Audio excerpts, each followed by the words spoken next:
Sebelum dunia seperti yang dikenal sekarang terbentuk, sebelum dewa-dewa Olympus menguasai alam semesta, dunia adalah tempat yang liar dan kacau.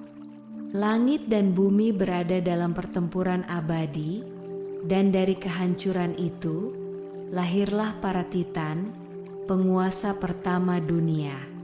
Kronos, raja para Titan, memerintah dengan tangan besi, menelan anak-anaknya sendiri agar tak ada yang bisa merebut tahtanya. Namun, salah satu anaknya, Zeus, diselamatkan oleh ibunya, Rhea.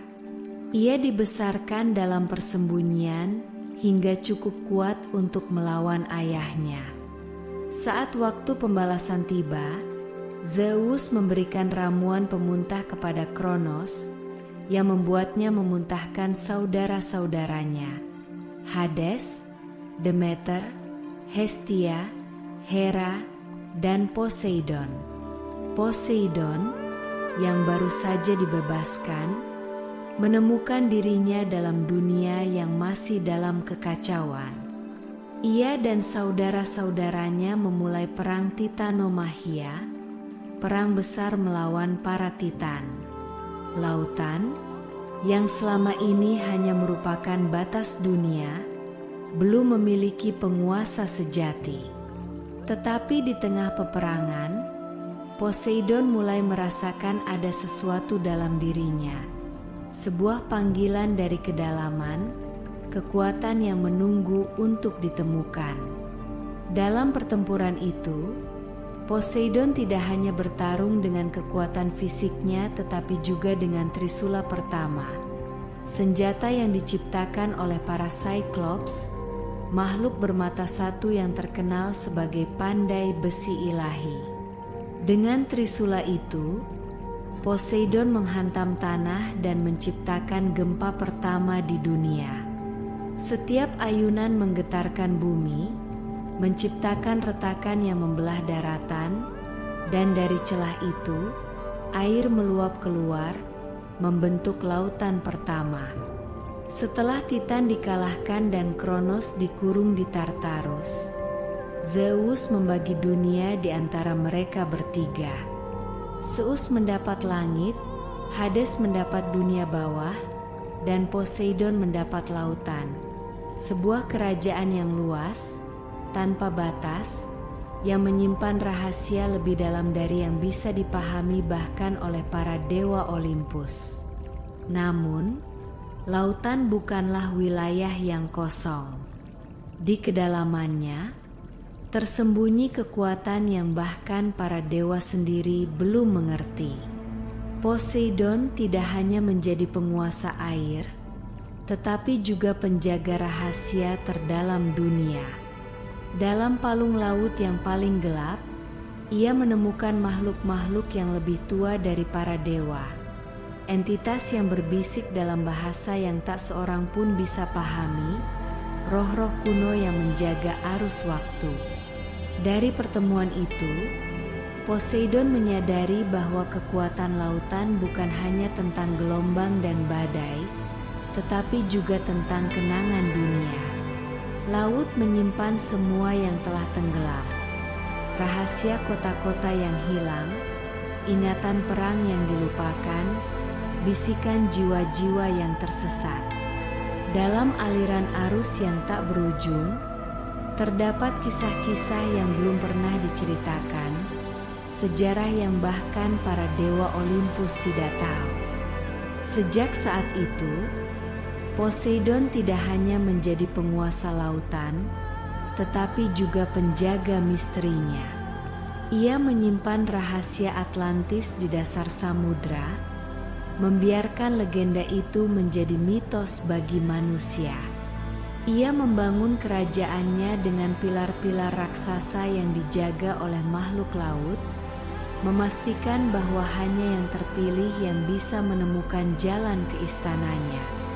Namun, kekuatan besar datang dengan harga. Poseidon harus tetap menjaga keseimbangan, atau laut akan menjadi liar dan tak terkendali. Jika ia marah, lautan akan bangkit, menyapu daratan dan menelan manusia. Jika ia tenang, laut akan menjadi tempat yang damai, membawa kehidupan bagi mereka yang bergantung padanya. Inilah asal-usul Poseidon, dewa yang tidak hanya mengendalikan lautan, tetapi juga membawa rahasia yang bahkan Olympus pun tidak dapat pahami. Setiap riak gelombang adalah bisikan masa lalu, dan setiap badai adalah peringatan bahwa lautan bukanlah sesuatu yang bisa diremehkan. Dan dengan trisulanya, Poseidon menjaga semuanya dalam keseimbangan. Poseidon, penguasa samudra dan amarah gelombang. Di awal penciptaan dunia, ketika para dewa Olympus menaklukkan para titan dan membagi kekuasaan, Poseidon memilih lautan sebagai tahtanya. Bukan tanpa alasan, karena samudra adalah dunia yang luas dan penuh misteri, kekuatan yang tak bisa dikekang. Dengan trisula sakralnya, Poseidon mengguncangkan perairan, membentuk pusaran arus, dan mengendalikan ombak yang menelan daratan. Ia bukan hanya dewa laut, tetapi juga penguasa badai dan gempa, penggetar bumi yang amarahnya mengguncang jagat. Di bawah permukaan biru yang tenang, kerajaan Poseidon, Atlantis, berdiri dengan kemegahannya. Pilar-pilar batu aquamarine menopang istana yang bersinar dalam cahaya biru kehijauan. Arus laut berputar mengelilinginya, menciptakan pusaran yang tak bisa ditembus oleh manusia biasa. Dari singgasananya yang terbuat dari karang dan mutiara, Poseidon mengawasi dunia bawah air yang luas, ditemani oleh para makhluk laut, ikan raksasa, naga laut, dan kuda-kuda berkaki sirip yang menarik kereta emasnya melintasi lautan. Namun, kekuasaan bukanlah tanpa tantangan. Poseidon bukan dewa yang sabar. Ia mudah terbakar oleh rasa marah, dan dengan satu ayunan trisulanya, ia bisa menenggelamkan kota-kota, menciptakan gempa yang memecah daratan, atau memanggil badai yang menelan kapal-kapal nelayan.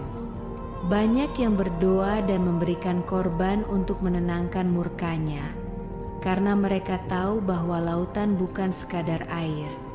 Ia memiliki kehendaknya sendiri, dan Poseidon adalah pemegang kendali. Dalam mitologi manusia, Poseidon sering dikenal sebagai dewa yang mudah tersulut amarah, tetapi di balik itu, ia juga adalah pencipta. Dari kedalaman lautan, ia membentuk pulau-pulau baru, membangun terumbu karang, dan melahirkan berbagai makhluk laut yang unik. Di satu waktu, ia mengguncangkan bumi dan memecah tanah besar menjadi pulau-pulau kecil, menciptakan negeri-negeri baru bagi manusia yang akan datang. Namun, tidak semua ciptaannya lahir dari kedamaian. Dalam satu masa, Poseidon bersaing dengan Athena untuk menguasai kota yang kelak dikenal sebagai Athena. Dengan trisulanya, ia menghantam tanah dan menciptakan mata air asin, sebuah simbol kekuasaannya atas laut. Namun, manusia lebih memilih hadiah Athena, yaitu pohon zaitun yang melambangkan kebijaksanaan dan ketahanan. Kekalahan itu tidak ia lupakan, dan hubungannya dengan Athena tak pernah benar-benar damai sejak saat itu. Kemarahan Poseidon juga sering tertuju pada manusia yang menentangnya. Di antara mereka, yang paling terkenal adalah Odysseus, seorang pahlawan Yunani yang pernah membutakan mata putranya, Polyphemus, sang raksasa bermata satu. Dalam amarahnya, Poseidon menghancurkan kapal-kapal Odysseus, mengirim badai yang membuatnya terombang-ambing selama bertahun-tahun di lautan, tak mampu kembali ke tanah airnya.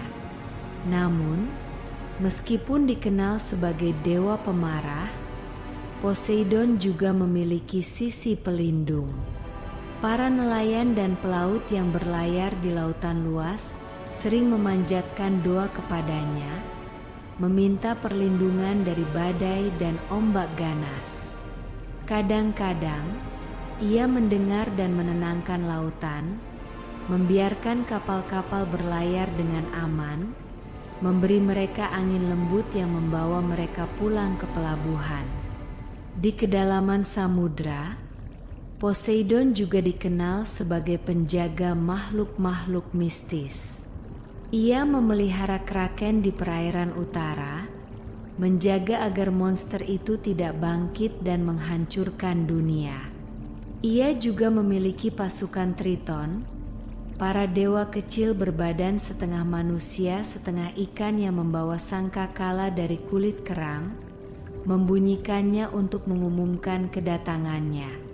Namun, ada rahasia yang tak banyak diketahui.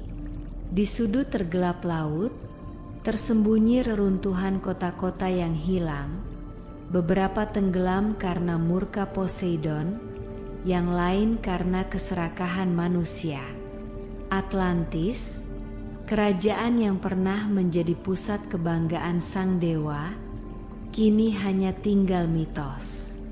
Poseidon sendiri jarang menyebutnya, seolah ingin melupakan tragedi yang terjadi di sana.